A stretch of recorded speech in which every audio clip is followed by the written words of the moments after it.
We are live in Grain Valley, Missouri this morning. And most Kansas Cityans pass Grain Valley on their way east on I-70. Probably, unless you stop for gas or eat McDonald's or something, probably don't even know it's here. That it's kind of a neat little town. There's a railroad track through here. It used to be Gateway Western. I don't know what it is now. It's bad on me. But I'm hoping a train will come by, because it's nice to get something that's not one of the big railroads, big class ones. And we're doing a story about arts and downtown development, which is right up my alley. And we're parking right here, right downtown, which I love. So this is us right here. They have no parking signs because they're I think they're doing First Friday today. Which reminds me, I'm hoping to do First Friday in Kansas City, but there's no guarantee. Same way. We're here, we're queer, get used to it.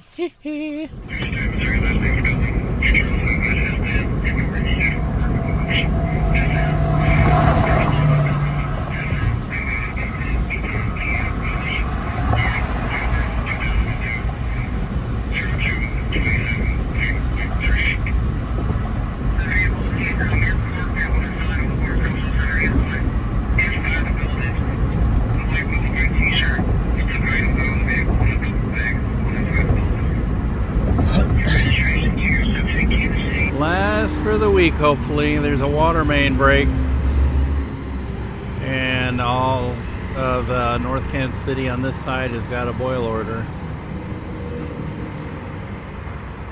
And these fire trucks are probably, I don't know what they're doing, but this is the street that's closed off because of the water main break. You can see where it's closed off. So let's get our big boy camera out and get this done.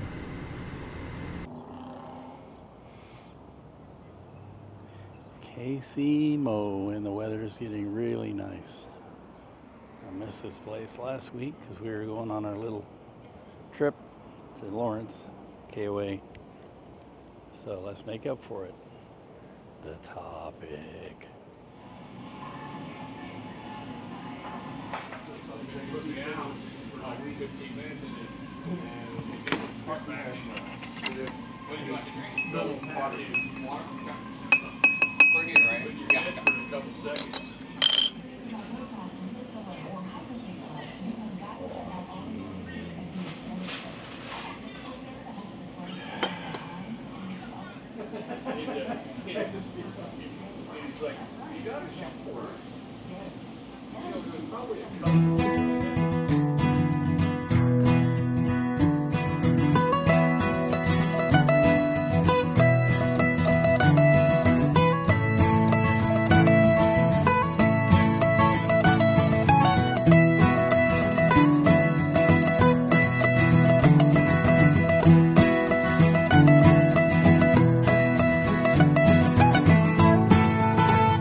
We are sassified.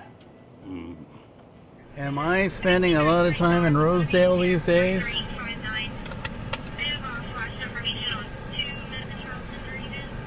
I'm actually, oops, let me move this up.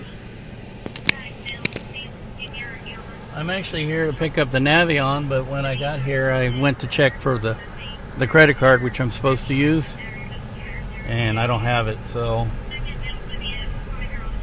we're doing it tomorrow, picking it up tomorrow. There's Boulevard Drive-In, And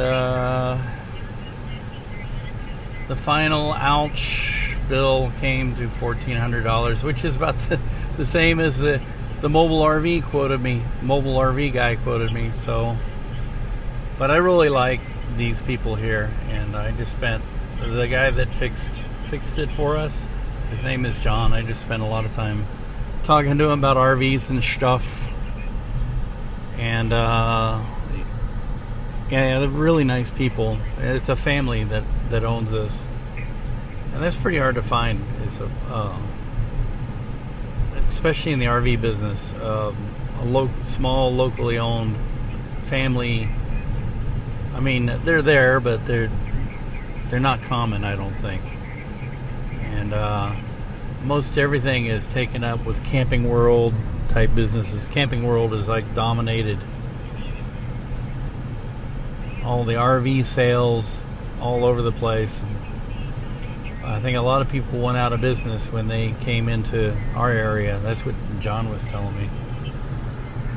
That he had to really struggle, and he said that a lot of it is just this unnecessary crap that, you know, like, they really don't give you an extra little bit of line. They're very economical about it. When you build things in a factory, you just, you know, do things with jigs and machines, and it's all made to be cheap and efficient, and then not user friendly on the other end. And there were no good access panels, and no, you know, like if there's an electric line, there's only just enough, and there's not enough to be able to pull the whole thing out and have some slack, and, you know, be able to get your hands in there. So you have to get your hands all the way into the area where there's no room and undo it all, and half the time you can't even see what you're doing. And I've been there, done that. I don't want to do it again.